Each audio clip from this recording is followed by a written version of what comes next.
Hey, you're here with Dr. Jodi, and this is season 4 of Anxiety. I'm so done with you. This podcast is a teen and a young adult guide to ditching toxic stress and hardwiring your brain for happiness. If you're new here, grab a copy of my book, Anxiety. I'm so done with you. Because this series goes section by section through the book, going a little bit deeper, giving more examples, and telling more stories. In this season, which follows along with Chapter 4, we are finally focusing on you making peace with yourself. Because you can't get rid of anxiety when you're still being your own worst critic. And you know what I mean. You have been your own worst critic. And you don't deserve that. You deserve kindness, compassion, and forgiveness. And in this season, I'm going to give you the practical tools on how to do that with yourself. Thank you so much for listening, subscribing, and leaving me 5 stars on Apple Podcasts.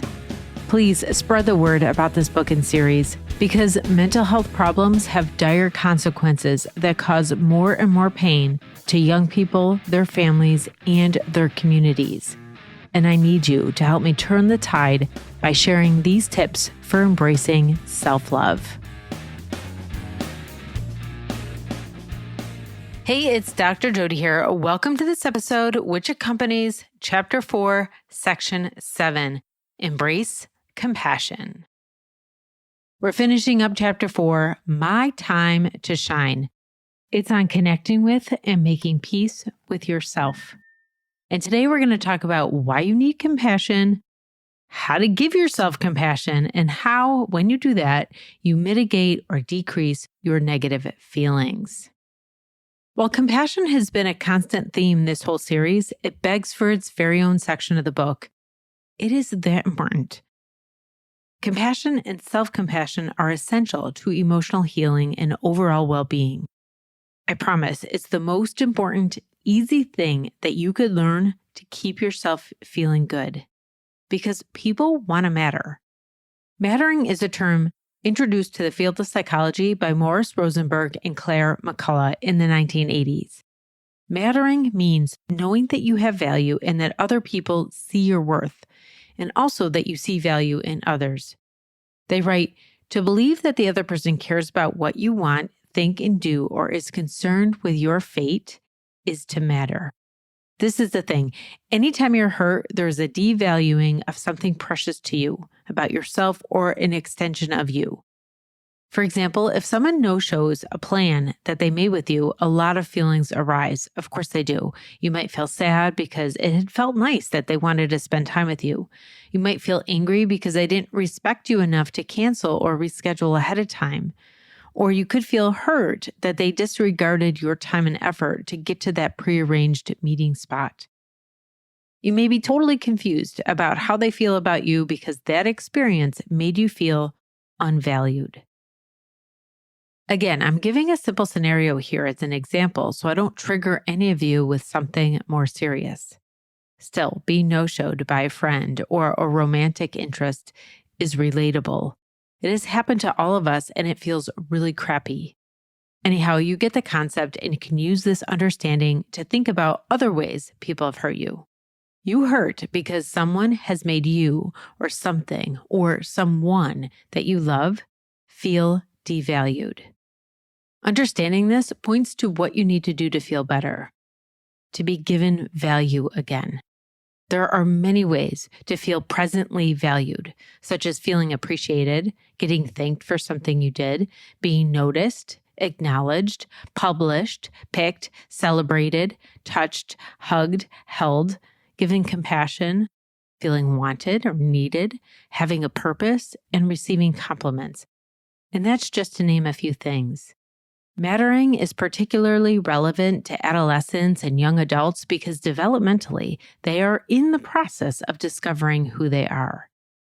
In fact, studies show that the more young adults feel valued, the less depression and anxiety they experience. Unfortunately, what's even more evidence for that need that we have to feel valued is that most suicidal behavior happens after an incident of bullying, exclusion, or rejection, all of which are highly devaluing of a person's sense of self. People need other people to treat them like they matter. Again, some common examples of how to let someone know that they matter to you are appreciating them, thanking them for something they did, noticing them, acknowledging, publishing, picking, celebrating, touching, hugging, holding, giving them compassion, helping them feel wanted and needed, giving them a purpose, and giving them a compliment. People need those things from us to feel good about themselves, and we need those things from other people to feel good about ourselves. Relationships are a two-way street. These very essential needs are why I suggest to you that you surround yourself with good, uplifting people. I'm going to get to that a little bit more in chapter 5, but it's not because you can't give value to yourself, because you can, and I'm going to go over that in this episode. However, keep in mind, you are only a self in relationship. This means you draw your sense of self from what you see reflected off the people around you. When they are positive, you see yourself positively. When you give and sustain positive self-worth, self-trust, and self-esteem, you draw from these positive relationships. If you are isolated or spend a significant amount of time with abusive people, doing that, being nice to yourself becomes harder and harder. And listen, you're already fighting against American societal unrealistic expectations. In our Western culture, you have been trained to be unnaturally modest and humble, lest you think too highly of yourself. This unfortunately makes it feel dishonorable to have a good self-image. Rather, your ego tells you to stoically think that you are supposed to see all the things about you that fall short of being enough and be trying to fix them constantly. So, in the guise of protecting you from being excluded, the human ego causes so much suffering. Okay, back to mattering. To summarize, you want to and need to matter. When you have at least one person in your life who values you, you could push against those unrealistic societal expectations to validate and have compassion for yourself. So let's go into how to have compassion for yourself. I know for some of you, it might be review because I've spoken about this before, but you could use it. We get so many messages to judge ourselves that we could all use this review to have compassion for ourselves. During my whole career, over 25 years, I've seen the unrealistic expectation for over-modesty and humility cause undue shame and block self-compassion, causing undeserved and intense emotional turmoil. You have been encultured to judge yourself. If you are not actively granting yourself compassion, and would only be if someone taught you how to do it, the judging can get out of hand quickly. And this judgment attaches you to whatever negative feelings provoke it, exponentially increasing it. For example, if someone hurt you and you thought you should get over it fast, that judgment creates more chaos. When you judge yourself, then you have to defend yourself, trying to tell yourself that you're not that bad, which makes you judge yourself harder because to counter this defense, you have to start to prove that you are that horrible by thinking about all of your past mistakes too. And you could also get lost trying to figure out why you are so horrible. You see, it adds more and more turmoil. However, if someone hurt you and you felt hurt but had compassion for this feeling, there's no conflict. You are allowed to feel and the feelings can process, and when they are processed and storied and understood, they dissipate. In this section of the book, I use the example of anger. People always tell me that they want to get rid of their anger.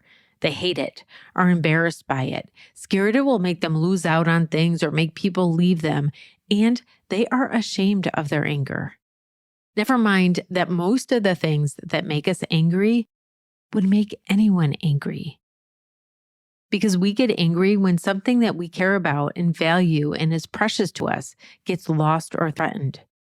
Of course, that would make you angry.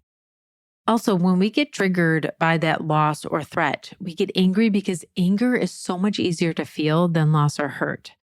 And I should say that at first it seems easier to feel because anger quickly feels out of control, which makes us feel uncomfortable. People get angry, then angry at themselves for being angry. And unfortunately, both of those reactions get lumped together and sometimes makes us feel like we're overreacting to the original anger trigger, which increases negative self-judgment and on it snowballs. You all know what I mean when I use the snowball metaphor, right? When you roll a ball of snow, it collects more snow, getting bigger and bigger and bigger. I recently watched a speaker say that feeling uncomfortable or awkward is a sign of rapid learning. He went on to say that you stop or you learn very, very slowly when you are comfortable and cozy. Learning that made me uncomfortable. It flipped the script that I had about discomfort. Even though I've intentionally worked on leaning into unease for years, I still, feel uncomfortable about being uncomfortable. And I'm not alone here. Discomfort is too often associated with a problem, with vulnerability, or a sign that you are unsafe. You're not. Uncomfortable is not unsafe. But uncomfortable bothers you. And remember from chapter 1 that when you are bothered, your adrenaline gets triggered. But if you took to heart what was expressed in that video, when you felt uncomfortable, you would think, I'm learning something here. And this changes the connotation or the meaning of your feelings, changing how you experience those feelings. It's your mammalian brain overriding the bothered reptilian brain. Now, if you feel anger and had compassion for yourself, you'd allow yourself to feel the anger. You do this by acknowledging to yourself that you understand the anger and why you feel it, saying, I get it to yourself. If you do that, you'll feel validated and wouldn't have to champion the hurt. You know what I mean? When your feelings are invalidated, you have to defend the hurt, hoping to convince someone or yourself why you are hurt and that you deserve to be hurt, to encourage them to give you validation. When you defend the hurt, though, it grows in power and intensity, so this does not serve you. But when you provide yourself with compassion, the feelings don't get worse. They get better. So this is how you give yourself compassion. Whatever you feel, it doesn't matter what it is, good, bad, and ugly. Whatever you feel, you say, I get it. I get why I feel that way. This makes sense in the context of what is going on. You're gentle with yourself.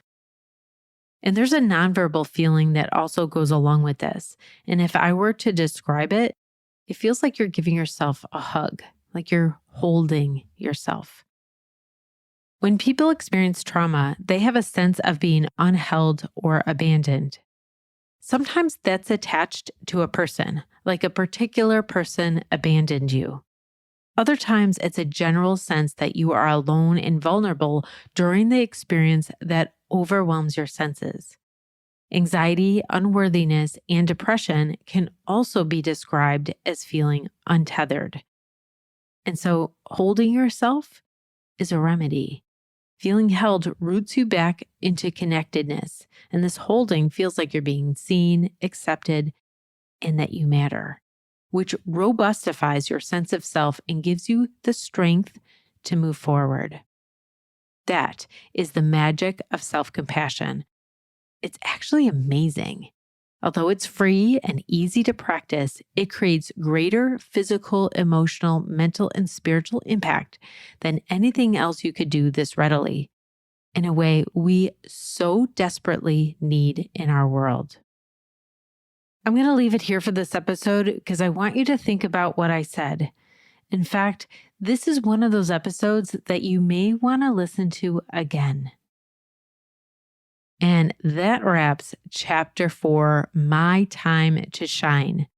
In this chapter, I give you the tools to embrace your whole self. You're embracing your humanity by accepting yourself, your hopes, dreams, skills, commitments, and values, and also your vulnerabilities, your mistakes, and your shortcomings. You're human, and that means you're not meant to be perfect.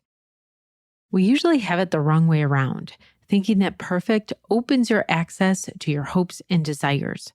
But it's the opposite. Perfection is limiting. It makes you rigid, anxious, and focused on things that don't matter, taking your attention away from the things that do. It's mistakes and discomfort that enhances your learning, and therefore it is those that unlimits you. Allow yourself to be human. Embrace this humanity. It's beautiful. Humans are pretty cool and smart and resilient beings. You are capable of so much, and it's easier to tap into your huge potential when you stop trying to be perfect and just allow yourself to be the you that you're meant to be. Thank you so much for joining me in this season and in this episode. I really appreciate your subscribing and your commenting and leaving me 5 stars on Apple Podcasts. As always, there's a blog post that goes with this episode with more resources for you about how to have compassion for yourself. If you want more practical tips for your brain, body, and spirit, hang out with me on YouTube and TikTok at Dr. Jodi. Next up is Chapter 5. Self-care is the new healthcare. I love Chapter 5, and I think you're going to love it too. Read Section 1, and I'll see you in the next episode.